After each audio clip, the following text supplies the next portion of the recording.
Hey, it's okay, I'm back. We're gonna do my 5 standing favorite simple exercises for core mobility, functional mobility training, all of those key terms that mean a lot of the similar things. So these are mainly for balance. We're gonna do some warming up of our hips, exercise. Hopefully this is something, if you have 5 minutes to do, at least warm up those hips and do a second exercise. I really don't think they take long, 10 to 15 minutes every morning. And let's get started. I'm gonna try to stay in the frame here, and I even have on my house shoes so you can see how easy this is. We're gonna start with a fun one. I'm gonna hook you in. We're gonna raise this is my right hand, possibly your left, and you're gonna put it onto your right, or if that's your left, leg, thigh, and you're gonna kneel. You're gonna go all the way down to the floor. You're gonna thrash around, and you're gonna come back up without putting your hands on the ground. You're gonna do it 2 to 3 times each side. Get down differently each time. You do it easy. You can make it hard. Try to challenge yourself. Another challenge, you can go cross lateral. This is really great for your brain exercise. This is just a perfect warm up in the mornings. Get your brain moving, everything circulating, anything across your body. Oh, so good for that brain. All right, then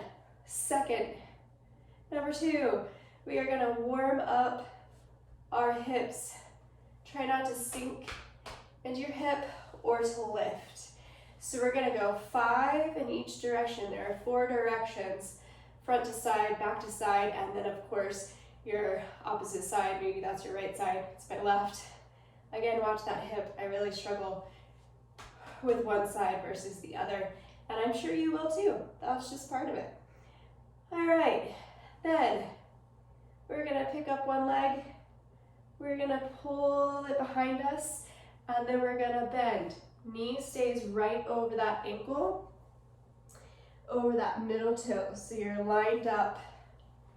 Make sure you're not crossing or opening that hip. Okay, this is gonna be 5 on each side, or 10, if you've got a new knee. Make sure you're not rocking that way. You're just gonna straight down, straight up, straight down. If you have some soup cans or some pillows or some weights or something, feel free to utilize that. It'll help. 5 to 10 on each side. I don't know what to call those. One knee bend. All right, that's 3 right there. Your torso, I like to call these your headlights and your fog lights. So those shoulders, hips, straight forward. Your arms are gonna swing to your side, but make sure you're not turning your whole body.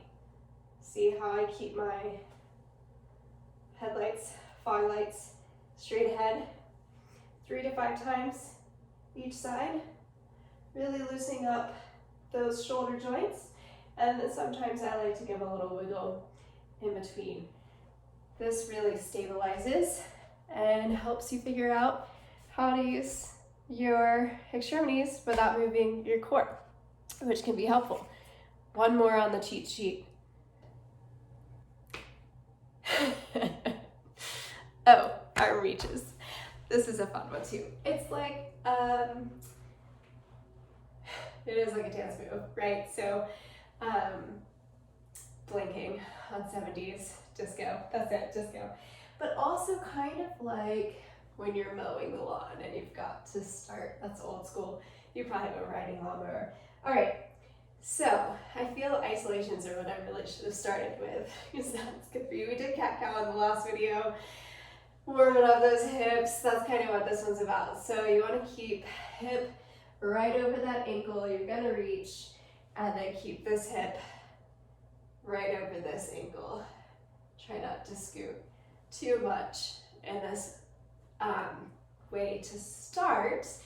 I have hypermobile joints, so that's why I might just go for it. But you really want to stabilize those joints to begin with.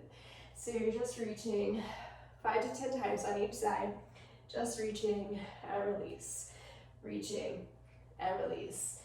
So once you feel you have more range of motion and can do a push into the hip, then that is something to work towards.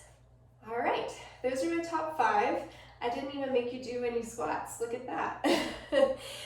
Hope that you get moving and enjoy that, and that really opens up your day to being more vibrant and easier movement as you go throughout your day.